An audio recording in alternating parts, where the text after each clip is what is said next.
très attention. Bonjour. Bonjour. Tiens, pour changer un peu, on va commencer avec Thomas. Thomas Hervé s'intéresse à la publicité dans notre pays et à l'étranger. Et on démarre avec les publicités étrangères, évidemment, que vous n'avez jamais vues. Et cette semaine, ce sont des publicités entièrement axées sur les voitures, mais dans le monde entier. Dans le monde entier, on fait évidemment. des publicités sur la voiture. Et pourquoi le secteur automobile est un secteur qu'on apprécie particulièrement? Tout simplement parce que c'est le secteur qui dépense le plus pour la communication. Oui, regardez-vous dans votre budget, lorsque vous devez faire des courses, si vous ramenez ça au mois, ce qui va vous coûter le plus cher, c'est l'automobile. Donc du coup, évidemment, on a des moyens pour expliquer les choses. Il y a un problème aux États-Unis, c'est l'âge moyen auquel on a accès à la conduite. Figurez-vous que, selon les États, on peut conduire entre 14 et 18 ans. Mais ça veut dire que l'âge moyen, c'est 16 ans.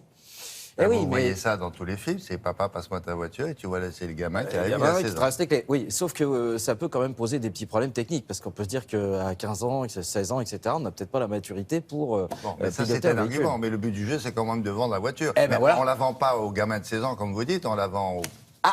Attention, on la vend pas aux gamins de 16 ans, on la vend aux parents qui vont l'offrir aux gamins de 16 ans, et donc il faut faire ce genre de spot. Mom, I have to tell you something. I'm okay. I'm fine. Please don't be mad. It wasn't my fault. 1 second I was driving, and then the next Something ran out of the Didn't road. stop, and this car came out of nowhere. I'm fine. I'm sorry. I'm really sorry. I wrecked the Urus. I wrecked the Urus. You wrecked it. Honey, you're okay. That's all that matters. A lifetime commitment to getting them home safely. Love. Voilà, vous avez compris. De toute façon, avec cette véhicule, elle a une telle sécurité passive que si votre enfant a malheureusement un accident, non seulement il s'en sort indemne, mais en plus vous pouvez communiquer avec lui. Il peut vous dire tout de suite, à l'instant même où ça s'est produit. Voilà. Donc ils ciblent ça, ils ciblent les parents qui vont prêter leur voiture à leurs enfants. Et qui vont se dire, au moins je sais qu'avec ça, il y a une sécurité. Prêter. Alors, autre chose qui avance énormément, la technologie. Aujourd'hui, la voiture, ça se conduit tout seul, il y a des tablettes numériques, etc. Donc on va jouer sur la technologie. Ça, c'est pour monsieur, plutôt? Non, au contraire, parce que comme ce sont des assistances, on peut dire que c'est pour tout le monde. Je sais pas, la technologie, ça vous intéresse? Non, ça peut être une technologie... Non, Moi, mais tellement peu. ne me provoquez pas. Non, ça peut être une technologie silencieuse.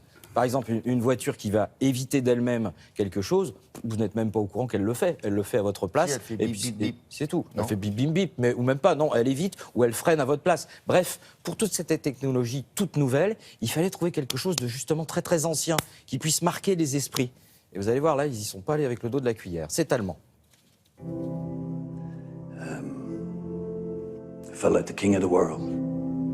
Could walk out the door, and I terrified people.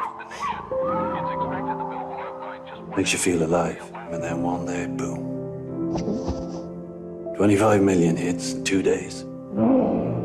I became a laughing stock. I just couldn't go out anymore. All I wanted to do was stay in bed. And one day, I'm walking along this road, and there it is.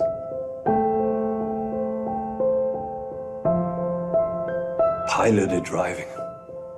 It's quite hard to convey the feelings that one has. Magic is the feeling I had. It was absolute magic. It completed me. And I really got that sense of, I'm back. Absolu, hein. Alors, Ça vous avez envie d'acheter cette voiture? tout à coup, oui, parce que c'est drôle. C'est une voiture de on vous met en dinosaure, confiance. quand même. Non, c'est parce que le T-Rex, il a des petits bras, il peut pas atteindre le volant, donc il peut pas conduire. Sauf que comme là, la conduite est automatique, il revit, ça y est, il peut reconduire de nouveau. Mais ça, c'est une publicité pour dinosaures, en leur disant, les gars, ne vous désespérez pas, vous pouvez acheter une bagnole allemande. Non, ça veut dire que si vous connaissez quelqu'un qui conduit mal, vous voulez quand même lui offrir une voiture. Voilà, vous vous dites, écoute, les dinosaures peuvent conduire cette voiture, elle va la conduire. Cela dit, là où vous avez raison, William, c'est que le contre-effet, c'est de dire, mais attendez, ça veut dire qu'en gros, les bagnoles, c'est pour les dinosaures. Oui. Et que donc ceux qui achètent des bagnoles, c'est des dinosaures. Ça peut être effectivement le contre-effet. Ça. Mais il y a toujours un effet créatif. Bon, et quoi et donc? alors on termine avec une surprise. Attention, elle est américaine.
Ça veut dire quoi? Ça veut dire que si vous conduisez un gros véhicule qui pollue, voilà, etc., bah, vous avez quand même un cœur. Oui. Vous pouvez recueillir un chien et quand vous apercevez qu'il appartient à quelqu'un d'autre, et bah, vous le rendez parce que vous êtes un homme au grand cœur.